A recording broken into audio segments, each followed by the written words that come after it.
Hey there everybody, Sage Popham here, founder of the School of Evolutionary Herbalism. And lately I've been getting a lot of questions about herbal certification and kind of these dynamics around having courses and programs and workshops and things like that, having some sort of certification attached to it. And I wanted to talk about this because this is a really big gray area in the whole realm of herbal education and really what it takes to become a practicing herbalist. And for me, this brings up some logistical dynamics that I want to talk about, but it also brings up some kind of bigger picture philosophical issues around the practice of herbalism that I think are equally important to discuss.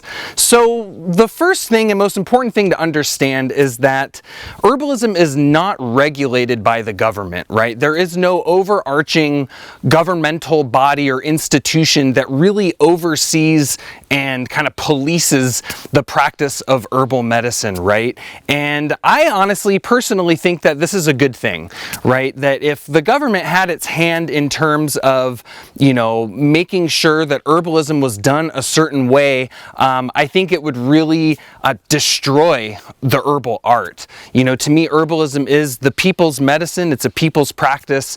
And I think to have it be regulated by some sort of governmental body that doesn't really understand what herbalism is and how it's practiced could be incredibly detrimental to how herbalism is being done right out there by the people.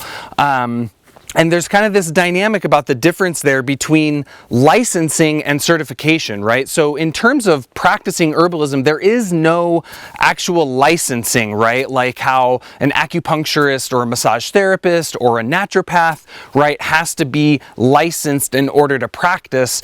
Otherwise, they can get in trouble, right, for practicing medicine without a license. Certification is a much more gray area, right? And basically anyone from anywhere can issue some sort of certification for herbalism, right? And I've even heard of people going to a 3-day weekend workshop, and at the end of that workshop they got a certificate that certified them as a master herbalist.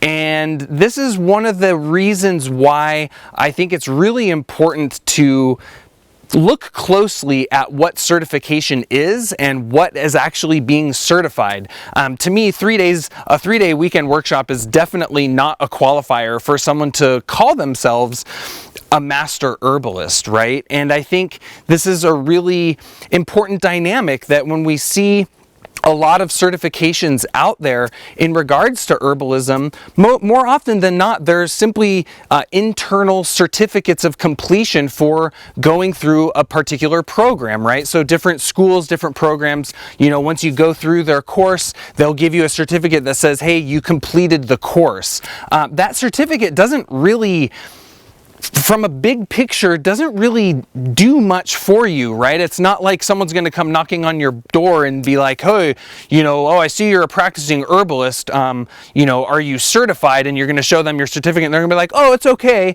Like that doesn't happen. So to me, this dynamic of certification, it's a little bit complicated. And I get this question a lot because here at the School of Evolutionary Herbalism, we don't currently offer certification. And there's a number of reasons behind that. One being that most of our courses are offered online, and until we can create some sort of way of testing and tracking to make sure people have gone through the course to completion, I personally, as an instructor, don't feel comfortable handing someone a certificate unless I really know that they understand what they've been being taught, that they can integrate it and implement it in a good way to really help people. But to me, this kind of brings up like a bigger philosophical question that to me has been going on for a very, very long time. I mean, you read the works of Paracelsus and he talks about this, right? In the sense that natural medicine, herbal medicine, it's the people's medicine, right? That this has been practiced for a very, very long time, handed down from teacher to student, parent to grandchild, mother and father to child for a very, very long time. And, in Paracelsus's days, we see that, the midwives and the gypsies and the herbalists and the folk practitioners were really put down, right? They weren't seen as valid. They weren't seen as really knowing anything because they didn't go to college and have their certification or their degree that licensed them to practice medicine. And we're really seeing that a lot in modern day herbalism, that a lot of people, are demanding to be certified so that they can get out there and practice. But from a logistical point of view, you don't need certification to practice herbal medicine, right? There's no overseeing body that regulates that. And I think that's a good thing, right? I think it's a good thing that we don't have, people in government or whatever creating the policies on how we can use plants to help people. And I think one of the important things about this is that this is in the hands of the people, right? I mean, are we going to say that, someone that learned herbal medicine from their grandmother and from their mother, and they've been practicing herbal medicine and healing in their family for generations upon generations, are we going to put down that person's practice of herbal medicine because, they don't have a piece of paper saying that they're certified, right? And so this brings up kind of some really big topics of discussion here. And to me, one of the big things about certification that I think can be kind of potentially not a good thing is that what a certificate oftentimes does for people is that it gives them an externally generated confidence, right? That if someone goes through, a weekend workshop, they can, know a very small amount of herbal medicine, right? But they get that certificate, they're a master herbalist now, and they might go out there and, start trying to do their thing with plants, and which, maybe they actually end up not helping people and potentially doing harm because they don't really understand what it is that they're doing, right? And so it can give people this confidence kind of instilled from the external that may not match their internal confidence. And to me, the confidence and competence go hand in hand. That to me, to become a true herbalist isn't necessarily having a certificate from a teacher or a university, but our certificate is, inscribed upon our heart from nature, from the forest, from the plants themselves. That in order to be a true herbalist, to me, has to do with really developing the competence, our know-how, really doing our homework, reading the books, going to workshops, studying with people, being with the plants, making medicine, taking medicine, starting to help people. And as we build that competence, then our confidence will increase and we can go out there and start being of service to people. But to me, the best certification is the one that you receive from nature, the one that you really receive from your own heart that tells you you're ready. Get out there, start helping people, start using these plants to heal the people that are coming to you asking for help.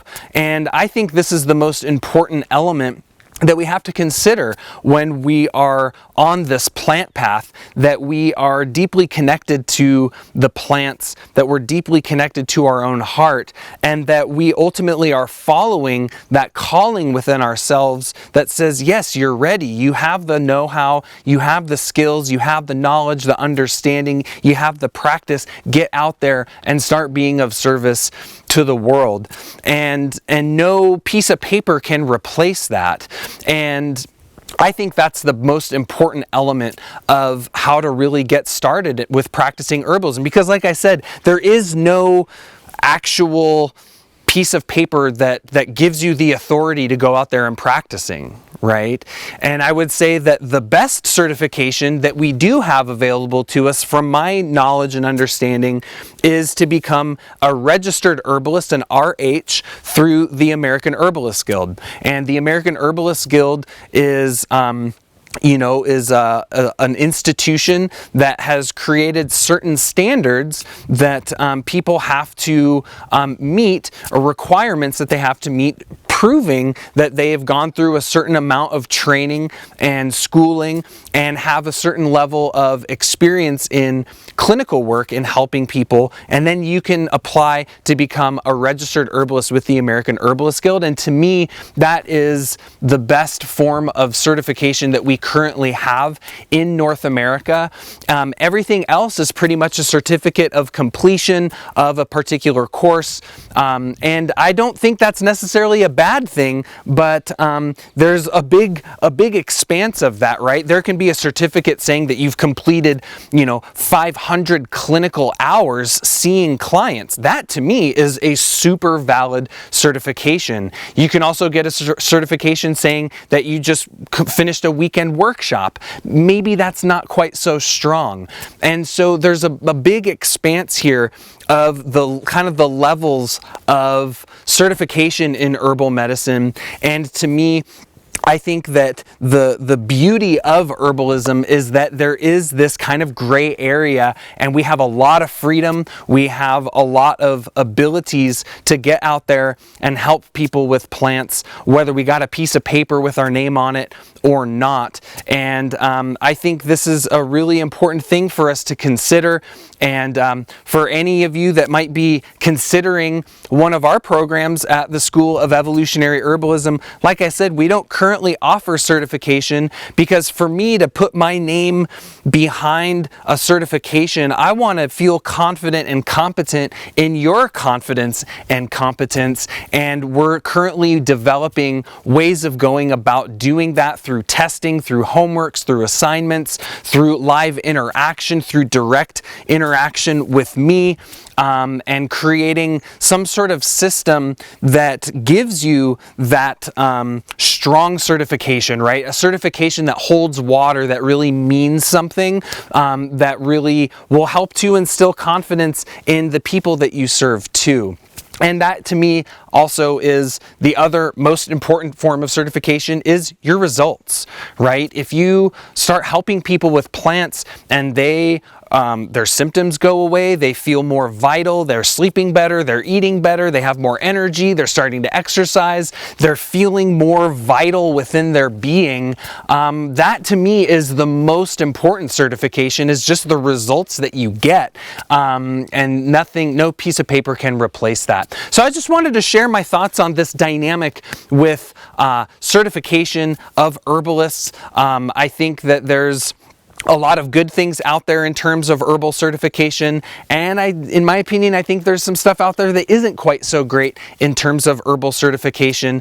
But ultimately, the kind of main point that I want to share with you here is that you can get out there and start being of service to people through plant medicine without any form of certification, right? That no one's going to come knocking on your door giving you a hard time because you don't have a piece of paper up on your wall. That you have that ability, and that I think that the best way that you know that it's the time for you to do that is when you feel in your heart that you have the skills and the confidence to get out there and being of service to people. And that is something that really you find within your own heart and within your relationship to these plants. There's just a feeling that you know that you're ready. So thanks so much for checking out this video. If you're watching this or listening to this anywhere but our blog, head on over to evolutionaryherbalism.com. That's where all the free videos and training is happening at. If you are not subscribed to the podcast, check it out on Stitcher